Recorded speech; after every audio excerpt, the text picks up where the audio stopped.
You're listening to the We Are Libertarians Podcast Network. Find all of our shows at wearelibertarians.com. This episode is brought to you by Shopify. Upgrade your business with Shopify, home of the #1 checkout on the planet. Shop Pay boosts conversions up to 50%, meaning fewer carts going abandoned and more sales going cha-ching. So if you're into growing your business, get a commerce platform that's ready to sell wherever your customers are. Visit shopify.com to upgrade your selling today.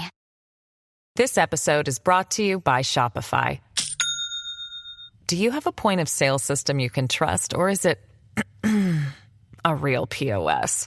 You need Shopify for retail. From accepting payments to managing inventory, Shopify POS has everything you need to sell in person.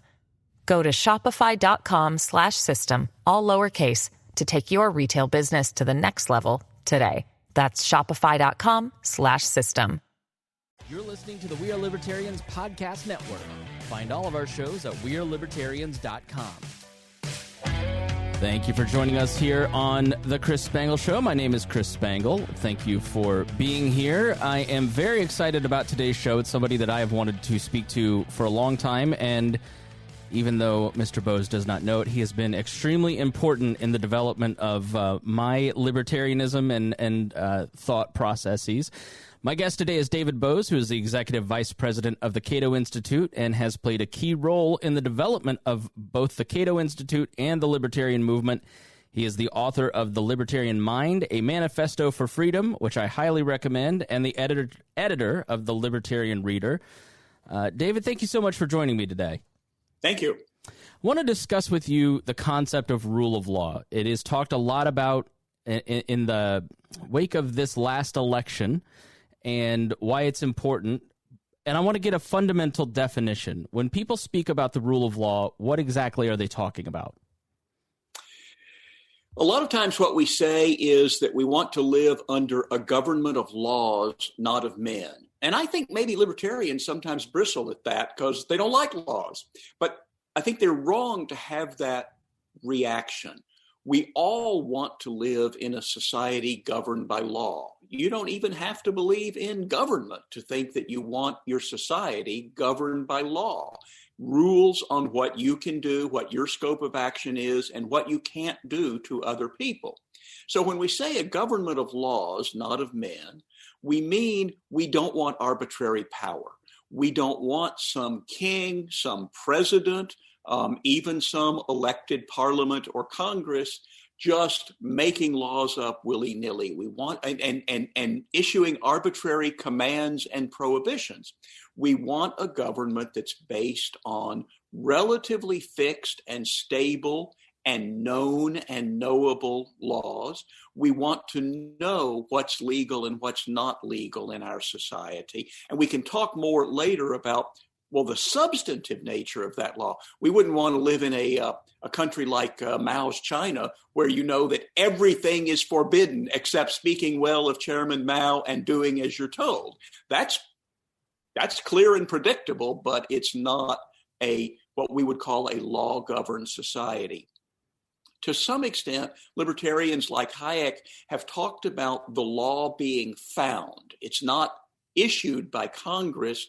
It is built up over the centuries, really, by common law procedures. You and I have a dispute. Your tree fell on my lawn. Whose fault is it? Who has to pay for it? And we've had judges and courts work out the answers to those questions. And so in that sense, we talk about law being found, not made. But the basic idea, I think, is that the law is clear and understandable. It's stable. It doesn't constantly change.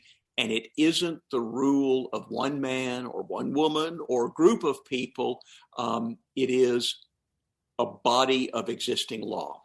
Is a good illustration of this the difference between legislation through Congress versus executive orders? You know, we're recording this the day after President Joe Biden was sworn in, and he issued a slew of executive orders that basically undid a lot of what Donald Trump did. And one of the problems of the last time he was, vice president and in the White House was the unpredictability of regulation versus the predictability of laws passed by Congress. Is that a fair example of the rule of law in action? Yes, it is. Although Hayek talked about the distinction between law and legislation. Again, the law that is built up over the years, over the centuries, by judges dealing with controversies, and the legislation that may or may not reflect legitimate law in that instance. So a Congress can pass high taxes, discriminatory legislation, mandates, prohibitions, and so on within the scope of the Constitution, which we can also talk about. But it's definitely true that we're better off with the constitutional body created to make these laws, which is Congress, Article 1 of the U.S. Constitution, than with arbitrary individual orders from the president. And you're right, many of Biden's first-day executive orders were just reversing executive orders of President Trump, so that's probably mostly okay. But Biden is clearly planning to do, extend moratoriums on student debt repayment. He's certainly talked about executive orders to achieve what he thinks are appropriate goals regarding climate change. So I think we're going to be we had a lot of problems with executive orders in the Obama-Biden administration, and I expect we will in the Biden-Harris administration, and it is definitely a problem for the rule of law. Maybe one way to illustrate the importance of rule of law and the rule of man is maybe talk a little bit about the development of the rule of law. Like I recently just took a class on British history before 1688. And this is really where I saw the importance of it in the development of, you had the rule of clans and blood feuds, and then you had the Magna Carta, and then the kings took too much power and rule of law was established. I mean, how did we get to a point in human history where we saw the importance of rule and law, and why should we not give it up as a result? There's been some level of law as long as we can possibly know. Because if you didn't have some sense from early on that this is mine and this is not mine, and that you should not hit me and take my stuff, then we would never have been able to build any kind of society at all. So when you look at societies like ancient Rome, ancient Greece, you understand they certainly have a general sense of law, but they also, at various points, have emperors, dictators, arbitrary rules being made, people being banned, people being coerced, poisoned. Then I think there is, through the Middle Ages, a growing development of law particularly within Europe, which is the history that I know much better. In Europe, after really the Roman Empire, you have a community regarding itself as one community because it was the community where Christ rules. That's what Christendom means. So all over Europe, people see themselves, to some extent, as part of this Christian civilization, and yet there are maybe 200 different polities, that is, countries, principalities, dukedoms, city-states, and so on. And the law is developing somewhat differently in these different polities, and that's a competitive process. People can look and see the law over here is better than the law over here. The merchant law is developing exclusive of any king or prince, as merchants need to make rules for how they will live with each other. And then, as I write in The Libertarian Mind, something does happen in the decade of 1215. What we Americans typically know is Magna Carta in 1215, in which not the people of England, but the barons, the lords, confronted the king and said, you've got to stop acting like an arbitrary dictator. Not that they would have known that word. And we've written down some rules that we insist that you follow. And it included things like due process and when do you get to take money from the people under what rules. But in the same decade, a similar thing happened in Hungary called the Golden Bull. Again, barons and lords imposing on the king these rules. And in Germany, the development of what was called Magdeburg laws, which was closer to a democratic coming together of, the adult free men in the town to form a compact for how we will live together. Now, if you look at these old bodies of law, including Magna Carta, you will see some appalling things in them. You will say, boy, that's not modern liberalism. But it's several hundred years after Magna Carta than you did. You said you took history up to 1688. That, of course, is the Glorious Revolution, when parliamentary supremacy over the king was established. And throughout that process, throughout that time, courts are operating, and they are building on the law that exists and saying, well, when this situation happens, we should follow the rule we did in this previous situation. The closest analogy here is this. So the reasonable thing is we say you're at fault. And that's how it developed. And then with the Enlightenment and liberalism, people start thinking we can rationally examine these systems and we can come up with the set of rules, basically, as I say, the set of rules that begin with don't hit other people, don't take their stuff, and keep your promises. And if we just implemented that law, we would have a pretty good rule of law. And to a great extent we do. And that's why after the Enlightenment and the coming of liberalism, you suddenly get this tremendous increase in living standards and civilization and population, because now Europe can support a lot more people than it could before those things happened. So you may have seen what we call the hockey stick chart, obviously the most arguably the most important chart in human history, which is what was the standard of living in the world or in Europe before? And the answer is the standard of living was like this. It was just flat for millennia. And then somewhere around 1750, it shoots up. And in the course of about 250 years, it goes from people in Scotland living in thatched huts with dirt floors to people in Scotland living in high-rise apartments and ranch houses. So you touched on the American Constitution, and can you talk about the importance of the establishment of the American system of government, specifically the Constitution, and how it was different than what had been in Europe, and how has that contributed to that hockey stick? Well, the Constitution, the Americans in general, people came to America because they didn't like something in Europe. Now, it might just have been that they didn't own land and they wanted a place they could own land and things. But a lot of it was they didn't like the arbitrary rules, the power of the king. They wanted to govern themselves. And so they came to America, and they started with things like the Mayflower Compact and early state constitutions. And they were building on what they knew from their European experience, and also what they believed they knew from reading the history of Greece and Rome and less successful experiments. They would have been familiar with lots of, with a few republics that deteriorated into dictatorships and a lot of kingships that were dictatorial and arbitrary. And when they finally came together in 1787 to write a constitution, they were familiar with all of this history and this law and this political analysis. And they wrote a constitution that is the fundamental point of it is it is based on delegated, enumerated, and thus limited powers. They are saying we, the people, each of us has a right to our property and our life and our liberty and our property, and we have a right to protect that.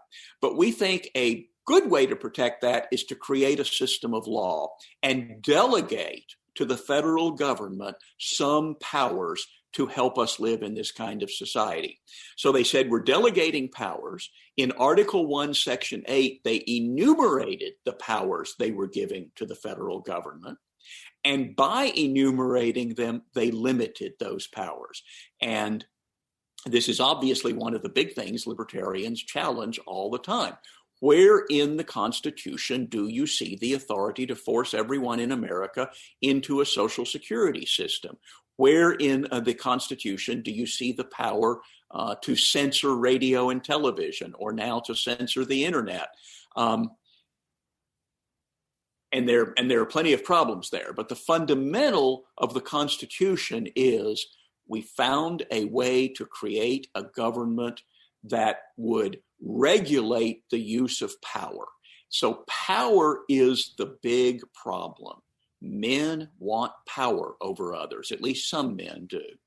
How do we constrain that? And the Constitution was possibly the most brilliant attempt ever to constrain that power, to say, okay, we're delegating only certain powers, and those are placed in the Congress, which is elected directly, the House of Representatives, and we're going to have a president to carry out the laws. And it was understood at that time, George Washington really understood.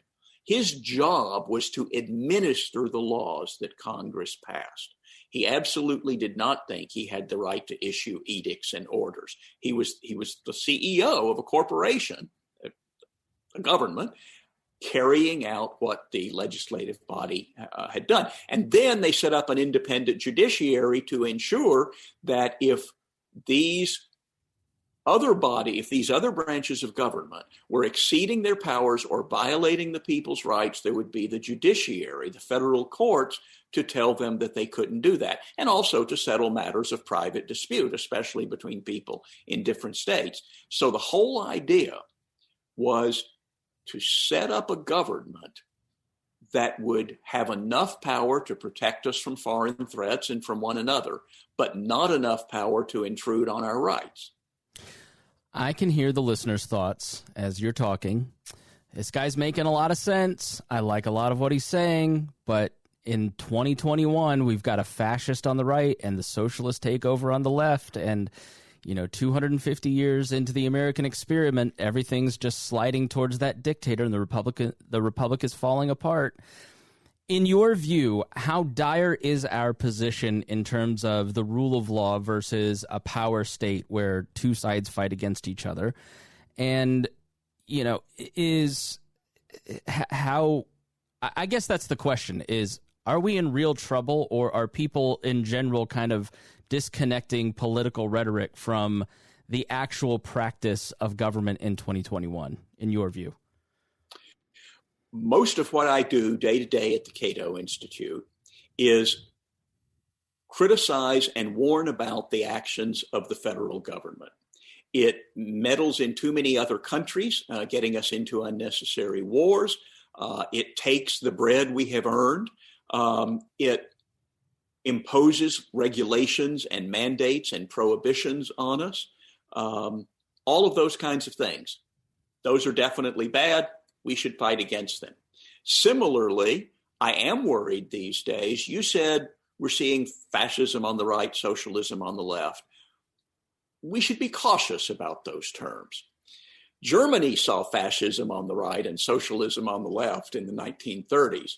And people had to make a lot of tough choices, and it didn't work out very well. As bad as I think both the worst parts of the Republican and the worst parts of the Democratic parties are, they are not actually fascist and socialist. The Democrats are a very heavy tax and transfer party. The Republicans, it's hard to say because they've been the Trump party for 5 years, and that's not what you would call a Goldwater, Reagan, William F. Buckley party.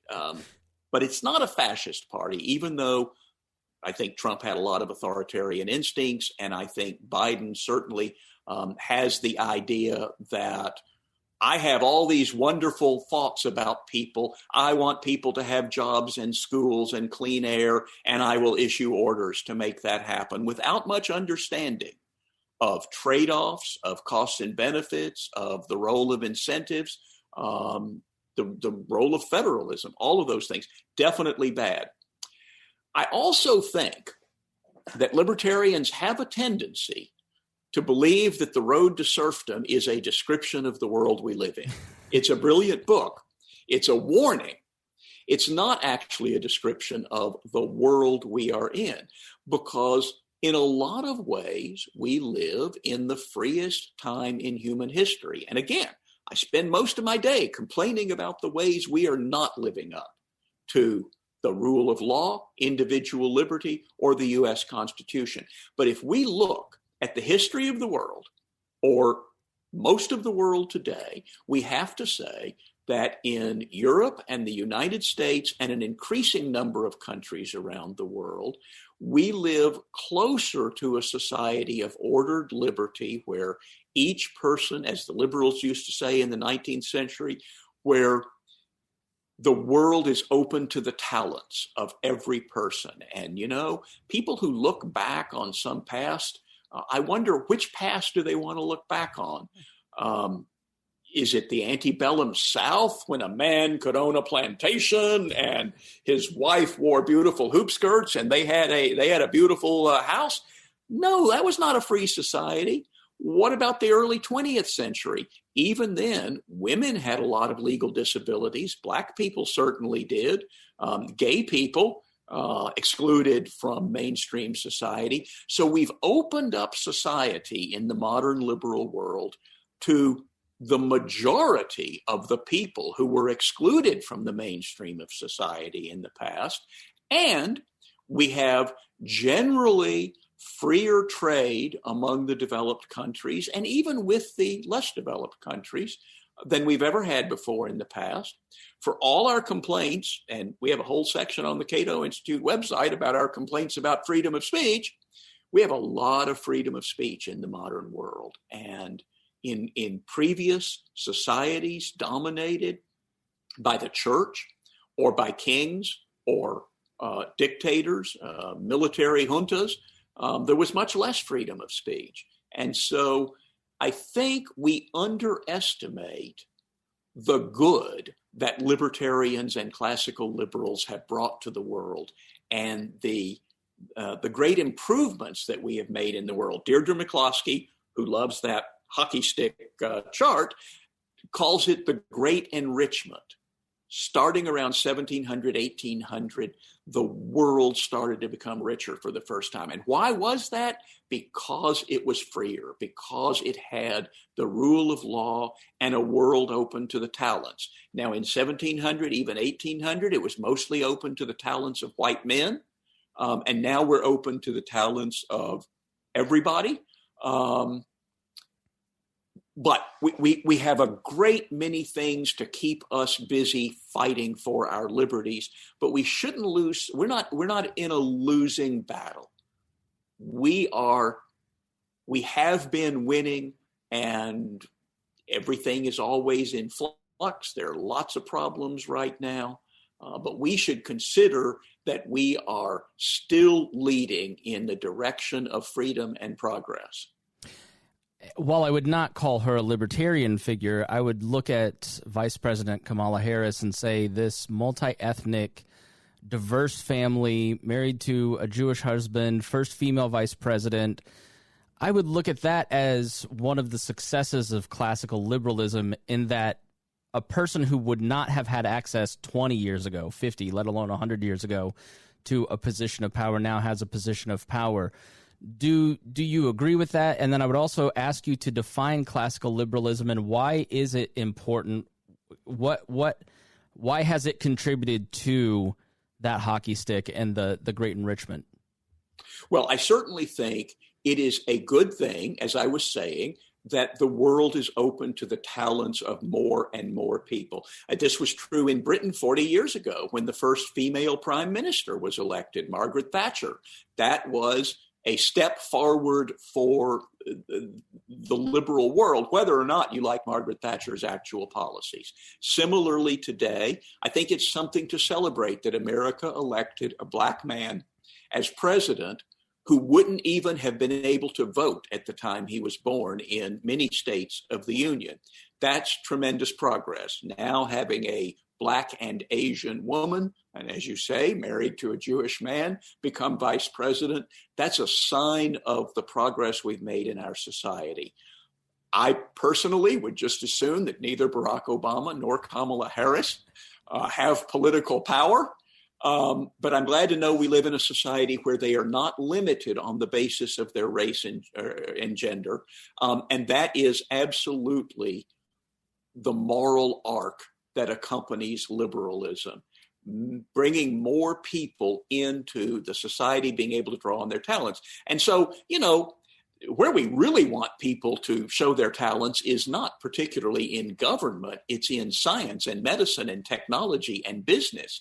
Sam Walton, some redneck guy in Arkansas, developed a way to get cheap stuff to poor people and working class people a few pennies cheaper than anybody else could. He was a tremendous benefactor of the world. And it's good that he lived in a system where he could do that good for people. Look at Silicon Valley. You have immigrants from all over the world, from Russia, Asia, Ukraine, Hungary, contributing to the fact that you and I can talk across not even wires, across wireless connections, hundreds of miles apart or thousands of miles apart. I did one of these podcast interviews with people in Australia that ran for 24 hours long with different speakers just a few months ago. Silicon Valley and a few other places in the world gave us that sort of thing. Now, I think you also asked, what is classical liberalism? So classical liberalism is the political philosophy, the political movement that puts liberty at the center of its concerns. So it may have other concerns, peace, dignity, courage, compassion, equality. Equality and liberty go together. We are all equally free. We are all equal in the eyes of the law. And sometimes libertarians forget, we hear equality and we think somebody wants to take half my money and give it to other people. But what equality fundamentally means is that each of us is a human being with the same dignity and the same rights as every other person. And so classical liberalism is the set of ideas and the movement that took us from this very poor, basically subsistence world that not that many generations ago our ancestors lived in, to the great enrichment and a world in which a gay half-Indian immigrant can become the Prime Minister of Ireland. A Japanese immigrant can become the president of Peru. And a woman whose parents came from Jamaica and India can become the vice president of the United States. But even more importantly, that talented people can use their talents in technology and medicine and science and business everywhere in the world. My final question is for the anarchist listener who's listening there going, yeah, all that's great, but what about the rule of law when a law is immoral? Why should I have to follow that? Why can't I just break the laws that I think are immoral? I mean, what do you say to somebody who says the rule of law is great, but why should we follow a law that we don't think is moral? Well, the first point is, even if you are an anarcho-capitalist, you want to live in a law-governed society. You want to live in a society where it is understood that other people cannot hit you, cannot take your stuff, and where you can count on people to keep their promises, partly just because that's the right thing to do, and partly because we sign contracts, and they will be legally enforced. And they can be legally enforced even if you don't have a state. We would still have lawyers, contracts, courts, protection of private property in this ideal, possibly could exist, anarcho-capitalist system. One reason we should obey the law is that the fundamental laws, what Hayek called law, not legislation, are the necessary way for us to live together, unless you just want to be the sort of person who puts on Viking horns and invades the Capitol and takes what isn't his, then you want to live in a society where we understand these rules. And even when, man, that guy has left the keys in his car, I could just grab it and run. You should know that that's wrong. And you should also know you do not want to contribute to a society where things like that can happen.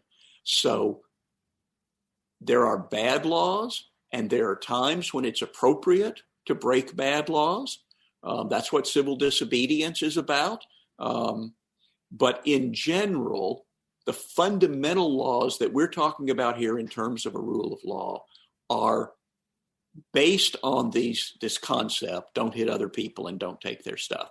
And even the laws that we disagree with, I believe we're better off in a constitutional republic where we can try to get those laws overturned than we are in a war of all against all, where if I don't like the laws, I don't obey them. And if other people don't like the laws, they don't obey them. And I know there's a distinction between a law that tells two adults they can't have sex with each other and a law that seizes the property, the business that I've built, and takes it to the government.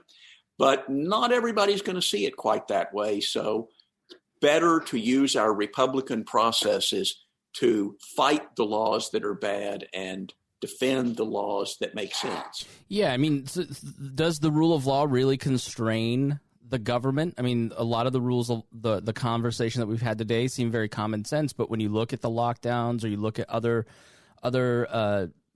places like the takings case in Seattle where they set up the chop zone, I mean, does the rule of law appropriately address government encroachment? It does. The rule of law does constrain government. You know, I was asked once by some skeptics of libertarianism, what's the greatest libertarian accomplishment ever? I said the abolition of slavery. And they said, okay, name another. Now, I thought the abolition of slavery was pretty good. I think if you have the abolition of slavery on your resume, you are ready to meet your maker. But they said, name another. So I thought a little more carefully.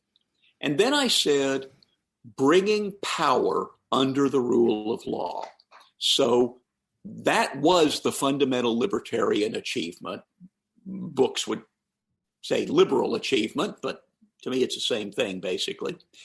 So the fundamental libertarian achievement is bringing power under the rule of law. Has it been a success? Yes, incredibly so. Look at the decline. Steven Pinker talks about the decline in violent death over the centuries and the millennia.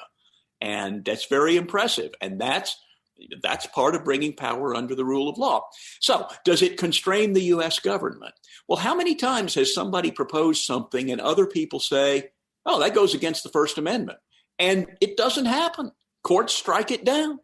The Second Amendment, D.C. outlawed the private possession of handguns, and the Supreme Court eventually told them, no, you can't do that. The Second Amendment means what it says. Both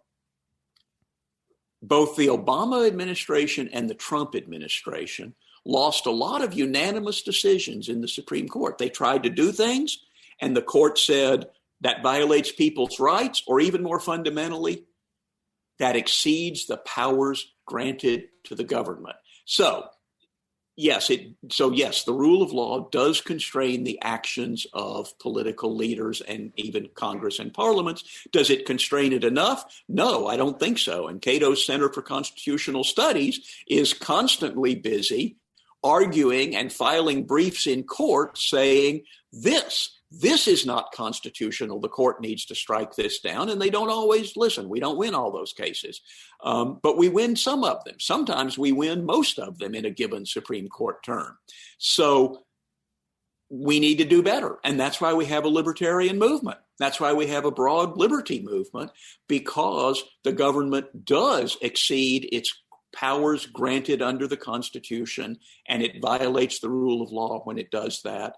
And we need to fight back against that. We need to organize. We need to go into the courts. We need to be involved in elections. We need to be involved in writing and making film and making memes on Facebook, all the ways that we communicate these ideas, and also not just communicate the ideas, but force the government to respond to them, either by repealing laws, which sometimes happens, or by striking down laws in the court, or by electing new people to office. David Boaz, thank you so much for joining me. Thank you. It's been a pleasure. Again, make sure you check out the Cato Institute and visit cato.org. Libertarianism.org is a tremendous website, tremendous resource, and make sure that you buy The Libertarian Mind, A Manifesto for Freedom, and also The Libertarian Reader. Both are tremendous books, and I thank my guest David Boaz for joining us, and thank you so much for listening.